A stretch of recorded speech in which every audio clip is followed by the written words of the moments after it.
মায়ের হেসেলে আপনাদের স্বাগত। আজকের রেসিপি দেখাবো পাহাড়ি চিকেন। এটা খুব সুস্বাদু রেসিপি।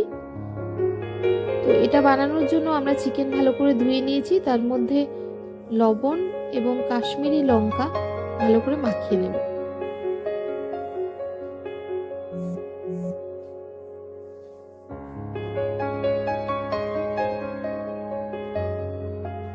এরপর একটা মশলার গুঁড়ো তৈরি করব। কড়াই বসিয়ে তার মধ্যে দিচ্ছি গোটা ধনে, দারচিনি, লবঙ্গ এবং কয়েকটা শুকনো লঙ্কা। শুকনো খোলায় নেড়ে নেব। তারপরে সেটা মিক্সিতে দেব এবং তার মধ্যে দেব একটু আদা এবং 10 কোয়া মতো রসুন। এটাকে একটা পেস্ট বানিয়ে নেব। অন্যদিকে কড়াইতে সর্ষের তেল দিয়ে দেব। তেল গরম হলে চিকেনগুলো লাল করে ভেজে নেব।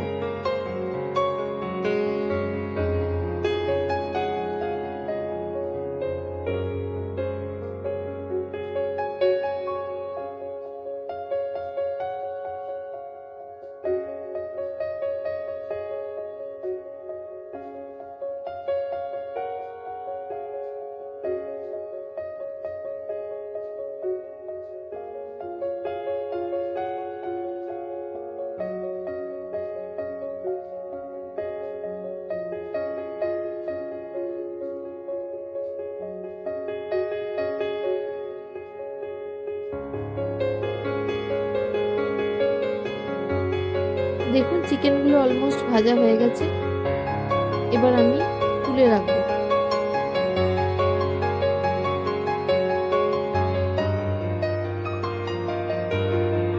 এবার ওই তেলের মধ্যেই দিয়ে দেব তেজপাতা, দারচিনি, লবঙ্গ এবং কয়েকটা গোটা গোলমরিচ। ওটাকে ভালো করে মিশিয়ে নিয়ে তার মধ্যে দেব পেঁয়াজ কুচি, ছোট ছোট করে কেটে নেওয়া পেঁয়াজ কুচি দিয়ে দেব। এর মধ্যে দিচ্ছি সামান্য লবণ।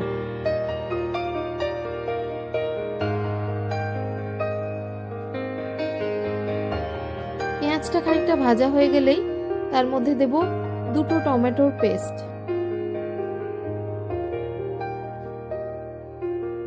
ভালো করে কষিয়ে নেব। এরপরে দিচ্ছি অল্প একটু আদা বাটা এবং অল্প রসুন বাটা।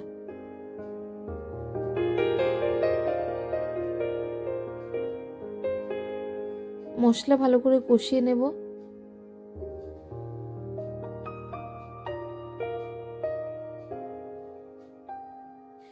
তারপরে শুকনো খোলায় ভেজে নেওয়া যে মশলাগুলো আদা রসুনের সাথে পেস্ট করেছিলাম, সেই মশলাটা দিয়ে আবার ভালো করে কষাবো।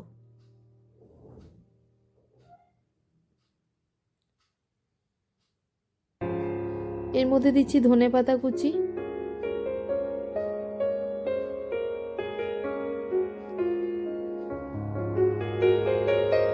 এভাবে মশলা কষানো হয়ে গেলে ভেজে রাখা চিকেনগুলো তার মধ্যে দিয়ে দেব। মশলার সাথে ভালো করে মিশিয়ে নিন।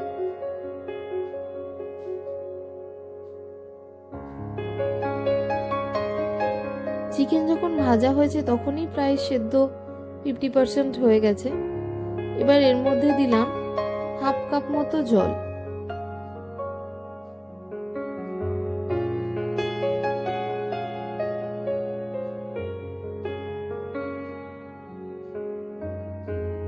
জল ফুটতে লাগলে এবার ঢাকা দিয়ে দেব। গ্যাসের ফ্লেম কমিয়ে সেদ্ধ হতে দেব। দেখুন প্রায় সেদ্ধ হয়ে গেছে। এই অবস্থাতে দিচ্ছি নামানোর আগে একটু ধনেপাতা কুচি। আর কোনো মশলা কিছু দেব না। পাহাড়ি চিকেন আমাদের রেডি অ্যান্ড সার্ভড। রেসিপি দেখার জন্য ধন্যবাদ।